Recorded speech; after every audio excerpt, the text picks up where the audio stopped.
El Ministerio Apostólico de Enseñanza y Predicación Rema Internacional presenta hoy al Reverendo Fernando García Sotomayor con la proclamación de las buenas nuevas de Dios para tu vida. El mensaje de ayer, el mensaje de hoy y el mensaje para la eternidad a los que tienen hambre y sed de la palabra de Dios. Un querigma de Dios para el que oiga, el que tiene oídos para oír.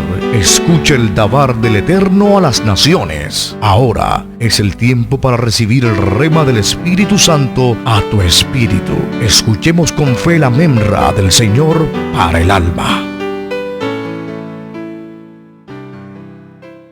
Dice la palabra del Señor en la carta del apóstol Pablo a los Romanos, el capítulo 2 y el versículo 14 y 15. Romanos capítulo 2, versículos 14 y 15. Voy a leer la versión Reina y Valera del año 1960. A su letra dice así: en el nombre del Padre y del Hijo y del Espíritu. Lo que es de la ley, estos, aunque no tengan ley, son ley para sí mismos, mostrando la obra de la ley escrita en sus corazones, dando testimonio su conciencia y acusándoles o defendiéndoles sus razonamientos. El Señor nos bendiga por medio de su palabra gloriosa. El título de esta disertación: tres jueces temibles. Tres jueces temibles. El hombre impío, el hombre natural, tacha a Dios de injusto, porque considera que sus reglas morales son muy altas y son difíciles de alcanzar. En su propósito de salvar a la raza humana, Dios establece una sola forma de salvarse, pero el hombre no la acepta. La justicia de Dios demandaba satisfacción por causa del pecado. Entonces, Cristo, el Mesías, inocente y manso, aceptó nuestro lugar, pagando por nosotros el precio de nuestro rescate. Él se constituye entonces en nuestro único redentor, el Goel, de acuerdo a la expresión hebrea que se usa para referirse al redentor. De tal forma que la justicia de Dios quedó satisfecha con el sacrificio de Cristo el Mesías. Esto lo aceptamos por fe únicamente. Y en esa fe debemos andar y perseverar para ser salvos. El hombre que no viva por esa fe no puede ser salvo, haga lo que haga. Pero surge una pregunta: ¿cómo se salvarán entonces los que nunca han oído el Evangelio de Cristo? Aquellos que no conocen su obra en la cruz del Calvario. Es una pregunta interesante. Y para esto existen tres formas de responder a esta inquietante pregunta. Posiblemente sea un interrogante que usted se haga. Repito, ¿cuál es la pregunta? ¿Cómo se salvarán los que nunca han oído el Evangelio de Cristo? Aquellos que no conocen su obra en la cruz del Calvario. Voy a dar entonces las tres respuestas a esta inquietante pregunta. Número uno: por el testimonio de la conciencia, dice el texto ahí en Romanos, capítulo 2, versos 14 y 15, el apóstol inspirado nos habla de aquellos gentiles que no tienen la ley y que no tienen el camino o la forma de hallar la salvación. El testimonio de su conciencia. ¿Qué es la conciencia? Es la capacidad interior para discernir el bien moral y el mal moral. Todo hombre tiene conciencia. Es el mismo Dios quien la puso allí. Usted tiene capacidad para discernir el bien moral y el mal moral. Ahora, hubo un tiempo en el que el hombre era juzgado por lo que su conciencia le dictaba hacer. No existía la ley. Y el hombre vivía en un estado de inocencia. Pero el pecado entró a la raza humana. A esta dispensación en el que el hombre vivió en este estado se le llama la dispensación de la conciencia. Pero cuando el pecado entró a la raza humana, el hombre dejó de ser inocente y el pecado contaminó toda la creación, empezando por el hombre. Desde entonces existe el imperativo de arrepentirse. El apóstol Pablo lo predicó así en el Areópago de Atenas. ¿Por qué existe el imperativo de arrepentirse? Porque la conciencia no salva a nadie, solo es un fiscal que nos acusa y que defiende al hombre de una manera racional ante Dios, pero no puede tener el poder para justificarlo, porque por el conocimiento, por la conciencia, el conocimiento moral que se tiene del bien y del mal, el conocimiento espiritual de Dios, el hombre no puede salvarse. Hay que arrepentirse de pecado. En el libro de los Hechos, capítulo 17, el apóstol Pablo predicó en el Areópago de Atenas y lo dijo bien claro. En el capítulo 17, los versículos 30 y 31, dice así la Escritura: pero Dios, habiendo pasado por alto los tiempos de esta ignorancia, ahora manda a todos los hombres en todo lugar que se arrepientan, por cuanto ha establecido un día en el cual juzgará al mundo con justicia por aquel varón a quien designó, dando fe a todos con haberle levantado de los muertos. Escuche, la conciencia no puede justificar a nadie, no puede conducirle a la salvación, no puede hallar la justicia para ser salvo de la condenación eterna. La conciencia lo que hace es revelarle al hombre su estado de pecaminosidad, su estado de culpabilidad. Eso es lo que hace la conciencia. La conciencia testificará el día del juicio final contra aquellos que no recibieron la salvación de Dios en Cristo. Así que, mi amigo, si usted está escuchando hoy, déjeme decirle que hay un juez temible. Este primer juez, llamado la conciencia, va a acusarlo a usted en el juicio final, en el juicio del gran trono blanco, y le va a condenar. Ni siquiera es Dios quien lo va a hacer, es su propia conciencia, el nivel de conocimiento que usted tiene del bien y del mal. Ahora, usted conoce el bien y conoce el mal. Todo hombre tiene esa capacidad, la de discernir entre lo que es moralmente recto y lo que es moralmente incorrecto. El segundo juez que nos va a acusar es el testimonio de la razón. La razón. Aquellos que no han oído el mensaje de salvación, la razón también va a testificar contra ellos. ¿Y qué es la razón? La razón hace parte de la imagen divina en el hombre. Cuando Dios creó al hombre, le dotó de esta maravillosa capacidad. Nosotros los seres humanos tenemos raciocinio. A diferencia de los animales que Dios creó, el hombre tiene raciocinio. La razón es la marca distintiva de cada ser humano. Eso nos diferencia de los animales. Los animales no tienen raciocinio. Los animales se manejan y se conducen por instintos. Instintos. Por eso cuando una persona actúa irracionalmente, se dice que actúa como un animal, porque actúa por instintos, instintos naturales, instintos bestiales. Pero Dios nos dio a nosotros esta preciosa capacidad.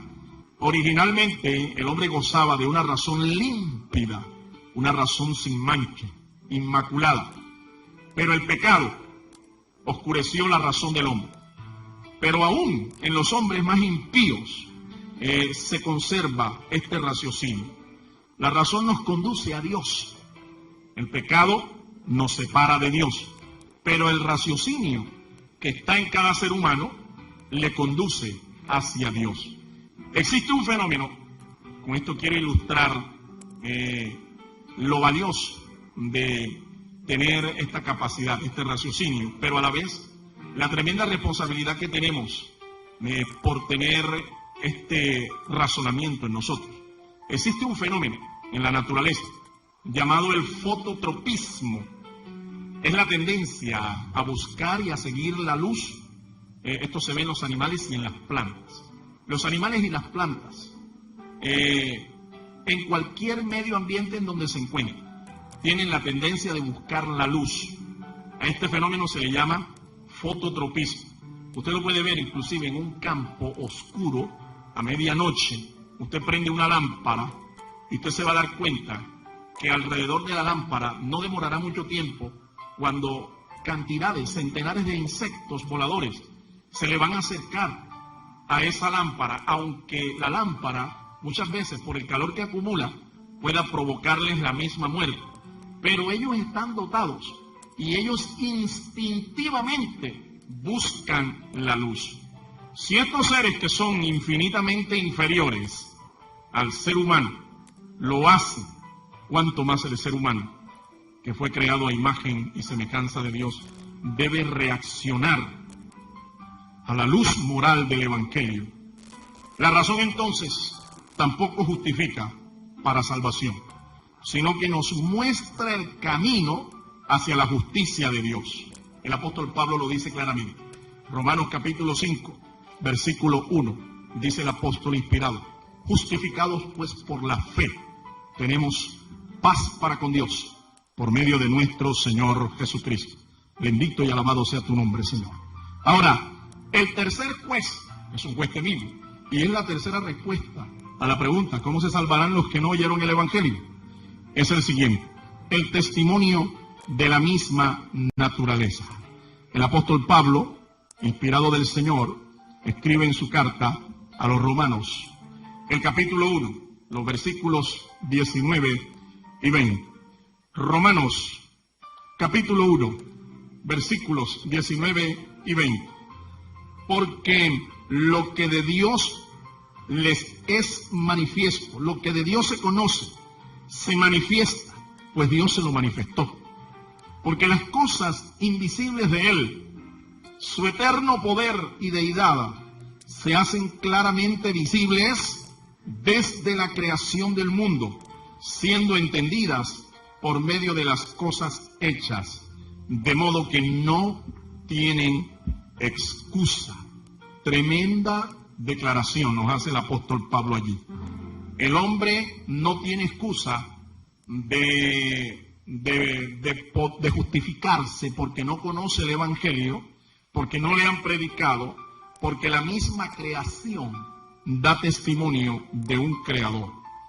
Lo que existe hoy, lo que nosotros vemos a nuestro alrededor, todo lo creado obedece a un diseño, obedece a la mente de un creador inteligente. Ese creador es Dios. Dios se ha revelado entonces en los cielos, ¿sí? En el primero, en el segundo, en el tercer cielo. Dios los creó todos. Dios creó lo visible y lo invisible. Dios se ha revelado en la tierra, ¿sí? En el cosmos, en todo lo creado. Dios se ha revelado. Dios se ha revelado aún en los animales y en las plantas. Vemos la obra y vemos la mano de Dios en el reino animal y en el reino vegetal. Dios se ha revelado inclusive en el hombre. El hombre es la corona de la creación divina. Y aunque muchos lo nieguen, y aunque muchos no lo acepten, no acepten el hecho de que son creados por Dios, aunque muchos todavía siguen creyendo, proclamando y enseñando la hipótesis de la evolución, aunque muchos no lo acepten, sigue siendo una verdad. Dios es nuestro creador y nosotros, los seres humanos, somos la corona de su creación. Bendito y alabado sea el nombre del Señor. La creación también señala entonces nuestra condenación. Las Escrituras dicen, Salmo 19, los cielos cuentan la gloria del Señor y el firmamento anuncia la obra de sus manos. Así que no hay excusa.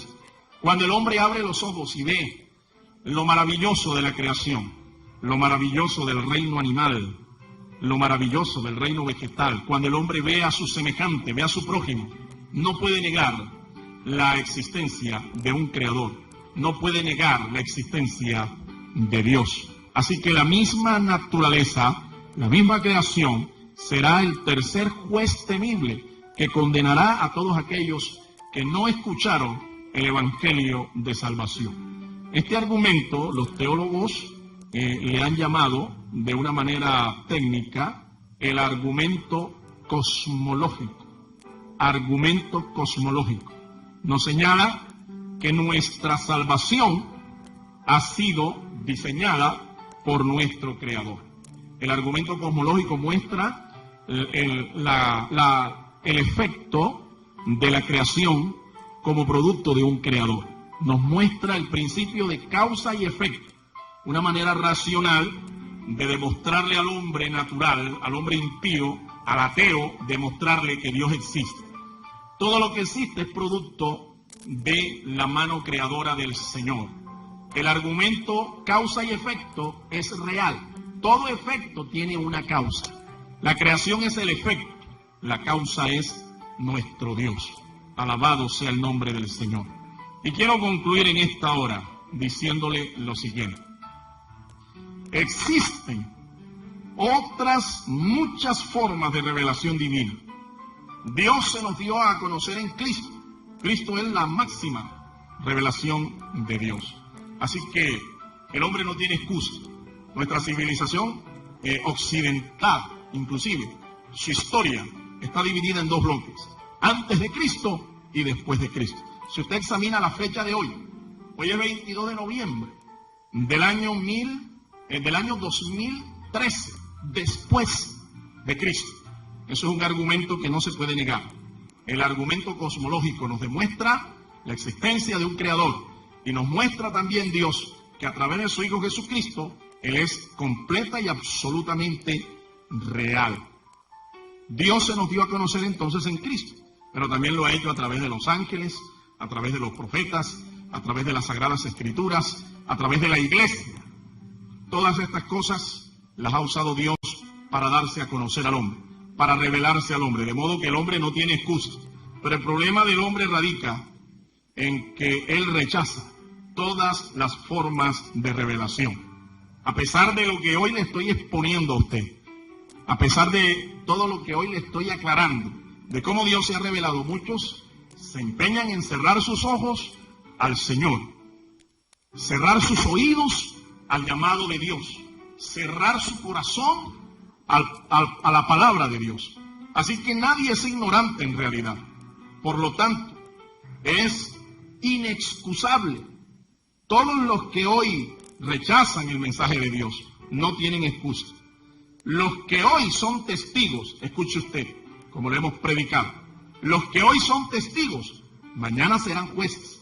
O sea, que hoy le testifica a usted de la existencia de un creador y de la necesidad de ser salvos, su conciencia, su razonamiento y por último, la creación. Pero estos testigos mañana serán sus jueces. Todas las generaciones de todos los tiempos tienen a la mano el conocimiento de Dios y la forma de salvarse, pero el hombre le ha vuelto la espalda a Dios. El pecado es un asunto universal y ni la conciencia, ni la razón, ni la revelación externa de Dios en la creación pueden solucionar este problema. Nadie vive ni vivió a la altura de la luz moral de su conciencia, ni aun los griegos, que son los más grandes escritores de ética y de conducta humana. Muchos de ellos, mientras escribían altas normas morales para los hombres, vivían vidas sórdidas e inmorales. Séneca, por ejemplo. Los historiadores concuerdan en que Séneca fue homosexual. Sócrates, un endemoniado homosexual. Y estos escribieron acerca de ética y de moral. Y se les conoce en la civilización occidental de hoy, se les conoce como la cuna de la civilización. Los grandes moralistas de la historia, pero vivieron vidas sórdidas, vidas inmorales. De modo que solo existe una forma de escape de la condenación. Y esa forma Dios la ha revelado en la persona de Cristo, su Hijo amado. Y solo por su gracia y su misericordia es que nosotros podemos alcanzar la salvación, no ser condenados. Así es que hoy usted tiene la opción, hoy usted tiene la oportunidad de ser salvo. Usted no tiene que esperar que la conciencia o la razón o la misma creación le condene a usted en el juicio final. Usted hoy tiene la oportunidad de recibir a Jesucristo como el Salvador personal de su alma. Hoy Jesucristo se presenta como el Redentor, el vicario de Dios aquí en la tierra, el verdadero sustituto suyo allá en la cruz del Calvario. Si usted hoy lo acepta por la fe, usted podrá ser salvo. Pero si usted lo rechaza, el mismo Cristo también será su juez allá en el juicio final. ¿Qué escoge usted? Yo oro al Señor para que usted sea iluminado espiritualmente y para que usted venga a la salvación que es en Cristo Jesús. Si esta es su decisión, yo quisiera orar por usted en esta tarde. Acompáñeme ahí donde usted está, en donde quiera que usted se encuentre. Acompáñeme a orar, a recibir a Cristo como el Señor y el Salvador de su vida. Repita conmigo, ahí en donde quiera que usted está, deténgase por un instante y hable junto conmigo una oración al Señor. Diga junto conmigo estas palabras. Es importante que usted las hable, que usted las confiese. Diga conmigo: Señor Jesús, yo he escuchado tu palabra. Y en esta tarde, Señor, yo te quiero recibir en mi corazón como mi único y suficiente Salvador. Te pido perdón por cada uno de mis pecados. Te pido que los limpies con la sangre que tú derramaste en la cruz del Calvario. Te pido, Señor, que escribas mi nombre en el libro de la vida, que salves mi alma y que yo pueda un día disfrutar de la comunión eterna contigo. Gracias, Señor, porque ahora soy un hijo de Dios por la fe en Jesucristo. Gracias por escribir mi nombre en el libro de la vida. Séllame con tu Espíritu Santo y enséñame a orar y a perseverar en tus caminos desde ahora y para siempre. Gracias, Señor. He orado en el nombre de Jesucristo. Amén, amén y amén. El Ministerio Apostólico Rema Internacional pone a disposición esta predicación. Ofrecemos ministración a simposios, seminarios, campañas evangelísticas, educación globalizada sana y de carácter interdenominacional. Escríbanos a ministerioremainternacional@gmail.com o llámenos al celular 316-270-7181.